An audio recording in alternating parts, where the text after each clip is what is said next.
प्रणाम करता हूँ। प्रणाम करते हुए याद आ रही है मेरे को एक टीकमगढ़ की मंच, जिसमें हमारे देश के रक्षा मंत्री, हम सबके नेता, जन जन के चहेते आदरणीय मुलायम सिंह जी यादव विराजमान थे। उस मंच पर विराजमान थे आदरणीय सत्यव्रत चतुर्वेदी जी, और उस मंच पर विराजमान थे मेरे पूज्य पिता श्री कपूर चंद जी गुहारा। वैसी मंच आज महरौनी में मेरे को दिखाई दे रही है, क्योंकि समाज का जो रक्षक होता है, समाज की जो रक्षा करने वाले होते हैं, उसमें आदरणीय हम सबके संरक्षक आदरणीय चंद्रपाल जी यादव जी को मैं प्रणाम करता हूँ। उसी कड़ी में आदरणीय रमदम जी महाराज को भी मैं प्रणाम करता हूँ। आज बुंदेलखंड के सत्यव्रत चतुर्वेदी जी हैं। इसी कड़ी में हम सबके बीच में आदरणीय पिताजी कपूर चंद जी गुहारा संघर्ष किया करते थे, लेकिन अब हमारे संरक्षक, मार्गदर्शक, दिशा निर्देशक आदरणीय प्रदीप आदित्य जी हैं, उनको भी मैं प्रणाम करता हूँ। आज समाजवादी पार्टी के सभी कार्यकर्ताओं को प्रणाम करता हूँ, आप पार्टी के सभी कार्यकर्ताओं को प्रणाम करता हूँ, और समस्त जाति सभी संप्रदायों के लोगों को प्रणाम करता हूँ। मेरे केवल 3 सवाल हैं। मेरे से रास्ते में पूछा, पवन गुहारा कहाँ जा रहे हो? मैंने कहा आज मैं महरौनी जा रहा हूँ। महरौनी में क्या बोले?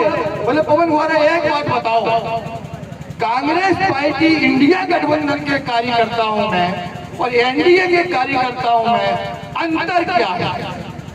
तो हमने कहा आपको दिखाई नहीं देता? तो बोले नहीं, कभी कभी तो महसूस होता है। बोले कैसे? हमने बोले इंडिया गठबंधन का जो भी छोटे से छोटा कार्यकर्ता होता है वो भूखे पेट भी रहता है, 20-20 साल से सत्ता में भी नहीं रहता है, लेकिन इसके बाद भी उसका चेहरा चमकता हुआ दिखाई देता है। लेकिन इंडिया के बाद एनडीए गठबंधन वालों का सत्ता में होने के बाद, सब कुछ होने के बाद जब उनका चेहरा देखते हैं तो मुरझाया पूरा क्यों दिखाई देता है? इसमें पवन गुहारा तुम्हारा क्या कहना है? हमने कहा मेरे मित्रों, मैं संतों के पास जाता हूँ, संत से पूछता हूँ, संत कहते हैं पवन भाई मैं आपके कल्याण के लिए संत बना हूँ। आज कल्याण के लिए जो संत बनता है वो संत अकेला एक संप्रदाय का हो जाता है, एक बिरादरी का हो जाता है, लेकिन जो संत समाज निर्माण के लिए, राष्ट्र निर्माण के लिए होता है, वो संत सभी का प्रिय हो जाता है और जनप्रिय हो जाता है और विश्व में नाम शुरू करता है।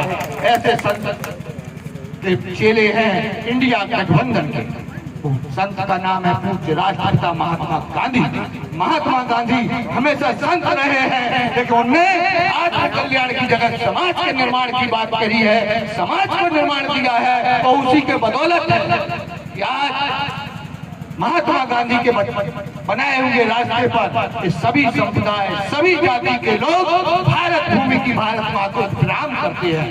लेकिन जो लोग केवल इंडिया के विरोध में एनडीए बनाकर केवल आत्म कल्याण के लिए इंडिया से टकरा रहे हैं कि एनडीए वो आत्म कल्याण तो कर लेंगे, लेकिन राष्ट्र का कल्याण करने के लिए तो इंडिया गठबंधन ही काम आता है। और उसके गठबंधन का जब नेतृत्व माननीय मुलायम सिंह जी यादव, माननीय लालू यादव से लेके सोनिया गांधी, राहुल गांधी, माननीय मल्लिकार्जुन खड़गे कर रहे हो, तो निश्चित उनके चेहरों को देखना मेरे मित्रों। मैं आप सबको प्रणाम करता हूं। आप यहां से जब जाओगे तो अपने अपने चेहरों को मिला लेना। आपके चेहरे भारतीय जनता पार्टी के चेहरों से अलग चमकते हुए दिखाई देते हैं, उनके पास 50 साल की क्षमता होती है। मैं अपनी बाड़ी को प्रणाम दूं, उसके पहले केवल इतना कहना चाहता हूँ, मत देने के लिए एक उंगली से मत दबाते हो और 3 उंगलियां आपकी ओर इशारा करती हैं। वो 3 उंगलियां कौन कौन सी है? पहली है आपके परिवार की उंगली, जो उंगली कह रही है आपसे कि मत देने के पहले परिवार की सुरक्षा का ध्यान रखना। दूसरी उंगली है इस प्रदेश के संप्रदाय के लोगों की रक्षा करना, वो कह रही है उंगली। और तीसरी उंगली है इस देश की रक्षा करने के लिए इशारा कर रही है कि मत एक उंगली से देना है, लेकिन इन 3 उंगलियों की रक्षा ध्यान रखना।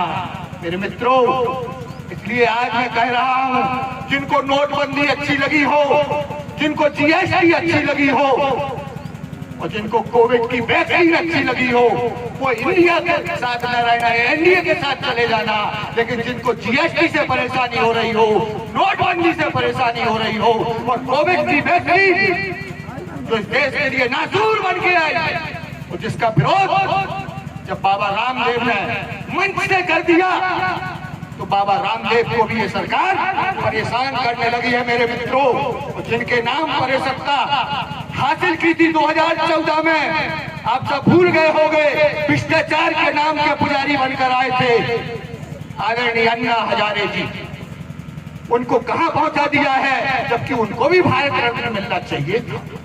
और जिनके आधार पर अरविंद केजरीवाल जी ने जो 14वें भ्रष्टाचार का संघर्ष किया था, उन्हें उनसे सत्ता पाकर उनके साथ संघर्ष करके उन्हीं लोगों ने उनसे सत्ता छीन कर उनको जेल में डाल दिया है। मेरे मित्रों, आप सब सतर्क रहना।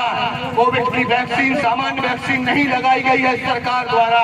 हम आप नपुंसक से लेके पति पत्नी से विमुख होते जा रहे हैं, परिवार में 45 साल के बच्चे मारे जा रहे हैं। तो इस खतरे के विरोध में देश का नागरिक, आप रामायण की कथा करते, सत्य कथा करते, बहुत से यज्ञ करते हो, बहुत से यज्ञों में जाते हो, लेकिन राष्ट्र के प्रजातंत्र की रक्षा का यज्ञ है जो पृथ्वी के यजमान है और हम उसे यज्ञ के यजमान है। मेरे मित्रों,